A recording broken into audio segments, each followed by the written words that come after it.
You ask Tiger to solve. This deals with linear equations with one unknown. The final result is s equals -140. Let's solve it step by step. Move the negative sign from the denominator to the numerator. Isolate the x. Multiply both sides by 20. Group like terms. Multiply the coefficients. Simplify the arithmetic.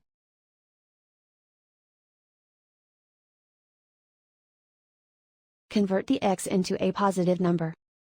Multiply both sides by -1. Remove the ones. Simplify the arithmetic. And so the final result is s equals -140.